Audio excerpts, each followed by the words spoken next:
भागलपुर के नौगछिया के गोपालपुर में गंगा ने देर शाम जबरदस्त तबाही मचाई। लाखों की आबादी की सुरक्षा करने वाला बांध ध्वस्त हो गया।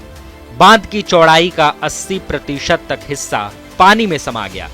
जिस बांध पर हर वर्ष करोड़ों रुपए खर्च किए गए, वह बांध देखते ही देखते टूट गया।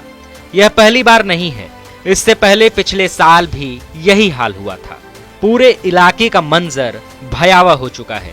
गोपालपुर तिनटंगा रिंग बांध पर बने कई फूस के घर गंगा में समा गए। यहाँ पर रह रहे हजारों की आबादी पलायन कर रही है। लोगों ने अपने आशियाने को अपने आंखों के सामने तबाह होते हुए देखा। पूरे इलाके को अधिकारियों द्वारा फिलहाल खाली कराया जा रहा है। बांध टूटते ही अधिकारियों के हाथ पांव फूल गए हैं, क्योंकि यह बांध अगर पूरी तरह टूट जाता तो हजारों की जगह लाखों की आबादी प्रभावित होती। गोपालपुर प्रखंड और रंगरा प्रखंड का बड़ा भूभाग प्रभावित हुआ है, जिससे करोड़ों का नुकसान हुआ है। पिछले साल इस बांध का स्पर संख्या 7 और 8 के बीच का हिस्सा ध्वस्त हुआ था और इस बार 8 से 9 के बीच का हिस्सा ध्वस्त हुआ है। पिछले साल ध्वस्त हुए हिस्से को इस साल 38 करोड़ की लागत से दुरुस्त कराया गया था। हर साल इस बांध पर करोड़ों रुपए फूंके जाते हैं, लेकिन सवाल यह है कि आखिर वह पैसा कहां चला जाता है। उन करोड़ों रुपयों का असर क्यों नहीं दिखाई देता। अब अगर बांध टूटा है तो इसकी जिम्मेदारी किसकी होगी। लोगों ने जल संसाधन विभाग को लूट का अड्डा बताया। गोपालपुर विधानसभा के विधायक गोपाल मंडल ने भी कहा कि जल संसाधन विभाग लोगों को लूटती है और कुछ ही घंटों बाद इस बात का उदाहरण भी सामने आ गया। पीड़ित उषा देवी ने बताया कि स्थिति पूरी तरह चरमरा चुकी है।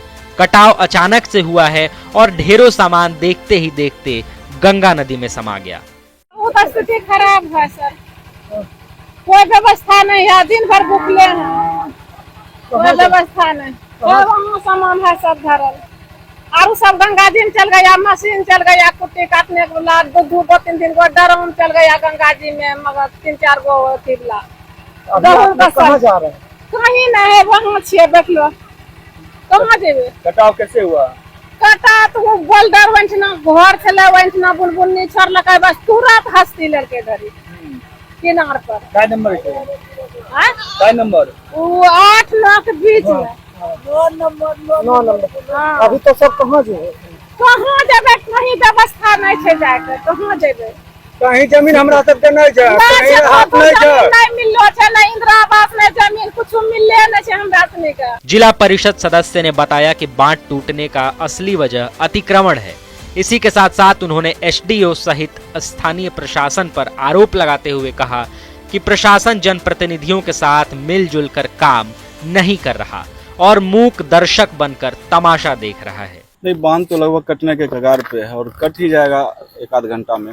अभी हजारों की संख्या में वहाँ पे अतिक्रमण है और हमको लगता है कि पिछले बार से प्रशासन ने सबक नहीं लिया। पिछले बार भी अतिक्रमण के कारण ही बांध टूटा, इस बार भी अतिक्रमण के कारण ही बांध टूटेगा और बहुत बड़ी त्रासदी होगी क्षेत्र में। कितना हिस्सा कटा है सामने? लगभग 500 मीटर में कट चुका है, वो थोड़ा सा बचा हुआ है, सिर्फ पानी इस पार नहीं आया, वो भी हमको लगता है आ ही जाएगा। एक बोरा भी नहीं डाला गया है, क्योंकि इतना ना आबादी है, जानवर है, सामान लोग खाली नहीं कर पा रहे हैं। पिछली बार भी टूटा था यही बांध। हाँ, इस बार तो जलस्तर ज्यादा है। हाँ, इस बार ज्यादा है और पहले से गंगा फुल है, दोनों तरफ। इधर धार है उसमें भी पानी फुल है, रंगरा वाले धार में भी पानी फुल है। तो हमको लगता है कि रंगरा का बहुत बड़ा एरिया और गोपालपुर का एरिया इससे बाढ़ प्रभावित। कौन बांध टूट रहा है? यही है इस्माइलपुर से बिंटोली, 8 और 9 के बीच।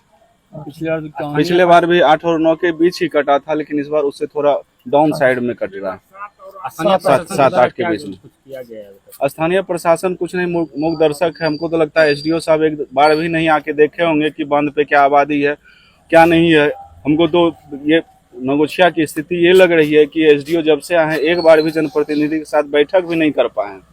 और एक होता है कि सजेशन लिया जाए जनप्रतिनिधियों से भी, वो भी कुछ कार्य करने का काम नहीं कर रहे हैं। गोपालपुर के अंचलाधिकारी रोशन कुमार ने बताया कि लोगों को हटाकर सुरक्षित जगह ले जाया जा रहा है और प्रभावित लोगों के लिए फिलहाल सामुदायिक केंद्रों पर रहने की व्यवस्था की जा रही है।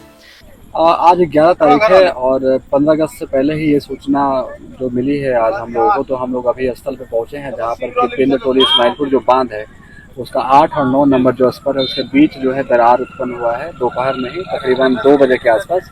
इसके उपरांत सारे पुलिस फोर्स, सारा प्रशासन, साथ में डीडीसी महोदय भागलपुर और नवगछिया के एसडीओ साहब भी यहाँ पे आए और उन लोग भी उनकी उपस्थिति में भी ये देखा गया कि लगातार धीरे धीरे बांध जो है कटाव हो रहा था और लोगों को यहाँ से हटाया गया है। अपने अपने जगहों से लोग यहाँ से हट गए हैं और अभी लगातार यहाँ पे बाढ़ नियंत्रण के द्वारा रीस्टोरेशन का काम भी चल रहा है। साथ ही प्रशासन के द्वारा यहाँ पे जो भी कटाव पीड़ित हैं, जिनको भी बाढ़ से प्रभावित हुए हैं, उनके लिए हमने किचन का भी व्यवस्था किया है। सामुदायिक रसोई केंद्र 3 टंगा में 3 जगह पे चलाई जा रही है और महिपाल विद्यालय के पास, हवा महल एवं आजादपुर में। लोग पैनिक भी हो रहे हैं, उसके लिए आप क्या कहेंगे? बिल्कुल जाहिर है कि ऐसी स्थिति में लोग पैनिक होते ही हैं, तो वैसी स्थिति में हमने उन लोगों को आश्वासन दिया है कि उनके लिए सारी जो मूलभूत सुविधाएं हैं उसका हम जरूर उसके लिए पूर्ण करेंगे।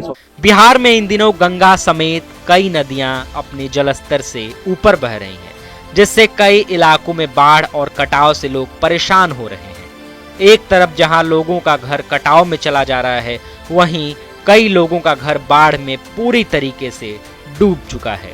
अब जरूरत यह है कि सरकार लोगों की इन परेशानियों पर ध्यान दे और जल्द ही राहत सामग्री मुहैया कराए। इसी के साथ साथ बांध की मरम्मत में करोड़ों रुपए लगने के बावजूद टूटने की जांच करें। TV9 के लिए भागलपुर से शिवम की रिपोर्ट।